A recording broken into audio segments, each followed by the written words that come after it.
Hi friends, welcome to my channel cinema life. మనలో చాలామందికి సినిమాలు అంటే చాలా ఇష్టం ఉంటుంది.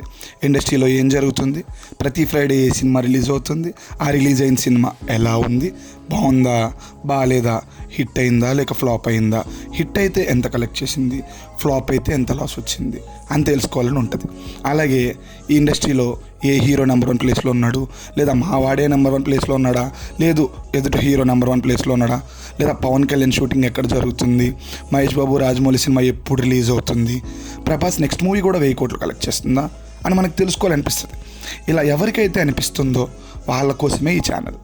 థియేటర్, ఓటీటీ అని తేడా లేకుండా ప్రతి మూవీ రివ్యూ, పార్షియాలిటీ లేకుండా ఈ ఛానల్లో వస్తాయి. Every Friday movie collections, proper tracking from distributors మీకు చెప్పడం జరుగుతుంది. ఎప్పటికప్పుడు మీకు లైవ్ ఇన్ఫర్మేషన్తో మీ ముందుకు వస్తాం. ఈరోజు మన రివ్యూ కన్నప్ప.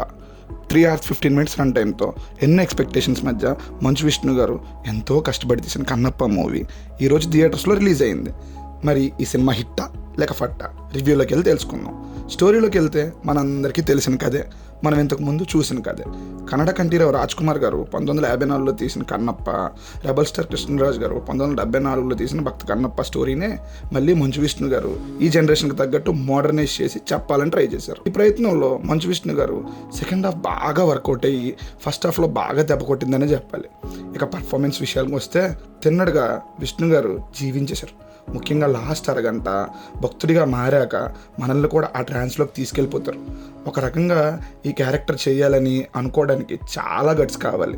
ఒక జనరేషన్ కన్నప్పగా కృష్ణరాజు గారిని ఫిక్స్ అయిపోయాక అదే క్యారెక్టర్తో మళ్ళీ జనాల్ని మెప్పించాలి అనుకోవడం చాలా ధైర్యం కావాలండి. ఈ విషయంలో విష్ణు గారు చాలా వరకు సక్సెస్ అయ్యారని చెప్పాలి. ఇక హీరోయిన్ ప్రీతి గారు చాలా అందంగా ఉన్నారు, చాలా బాగా యాక్ట్ చేశారు. మిగిలిన సపోర్టింగ్ క్యాస్ట్ మోహన్ లాల్ గారు, శివుడుగా అక్షయ్ కుమార్ గారు, కాజల్ గారు అందరూ చాలా బాగా యాక్ట్ చేశారు. మోహన్ బాబు గారిని గొప్ప నటుడు అని ఎందుకంటారో ఈ క్యారెక్టర్ చూస్తే అర్థమైపోద్ది. ఫైనల్గా ప్రభాస్. ఈ సినిమా మీద పాజిటివ్ వైబ్ స్టార్ట్ అయింది అంటే ప్రభాస్ ఎంట్రీ తర్వాతే. అప్పటి వరకు తలలు పట్టుకునేలా కూర్చున్న జనాలతో అరుపులు అర్పిస్తాడు ప్రభాస్. అప్పటి నుంచే అసలు కథ కూడా స్టార్ట్ అయ్యి సినిమా మీద ఒక పాజిటివ్ వైబ్ని క్రియేట్ చేస్తుంది. ఇక మ్యూజిక్ ఈ మూవీకి ప్రాణం అనే చెప్పాలి. నాకైతే కొన్ని చోట్ల తేలిపోయినప్పటికీ చాలా చోట్ల వావ్ అనిపిస్తుంది. శివ శంకర సాంగ్ కూడా చాలా ప్లస్ అయింది మూవీకి.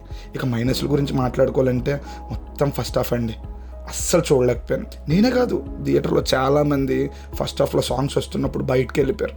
ప్రతి క్యారెక్టర్ ఓవర్ యాక్షన్ చేస్తుంది. ఒక క్యారెక్టర్ అరుస్తుంది, ఇంకో క్యారెక్టర్ పెద్ద పెద్ద గుడ్లు వేసుకొని చూస్తుంది. ఎందుకో తెలీదు, కథ కూడా ఎక్కడి నుంచి ఎక్కడికి వెళ్తుందో అర్థం కాదు. ఓపెనింగ్ చాలా బాగా ఓపెన్ అయినప్పటికీ తర్వాత మూవీ ఆ గ్రిప్ కోల్పోతూ తలలో పట్టుకునేలా చేస్తుంది. మోహన్ లాల్ గారు వచ్చే వరకు అలా తల పట్టుకునే కూర్చుంటాం. ఓవరాల్గా మూవీ ఫస్ట్ హాఫ్ చాలా ఇబ్బంది పెట్టినా సెకండ్ హాఫ్ ప్రభాస్ కోసం చూసేయచ్చు అండ్ క్లైమాక్స్ కోసం చూసేయచ్చు అనే ఫీల్ ఇస్తుంది. ఇంక ఎడిటింగ్ గురించి చెప్పాలంటే ఫస్ట్ హాఫ్ చాలా సినిమాని ట్రిమ్ చేసేయచ్చండి. ఫైనల్గా ఈ మూవీ నేనైతే ఫస్ట్ హాఫ్ని భరిస్తే సెకండ్ హాఫ్ హ్యాపీగా కూర్చోబెట్టేస్తుందండి మిమ్మల్ని. ఫస్ట్ హాఫ్ హీరోయిన్ ట్రాక్ కూడా ఫ్యామిలీతో చూడడానికి కొంచెం కష్టంగా ఉంటుంది. సో హ్యాపీగా ఒక ట్రై అయితే ఇచ్చేయచ్చు. నెక్స్ట్ మార్గన్ రివ్యూతో కలుద్దాం. Bye friends.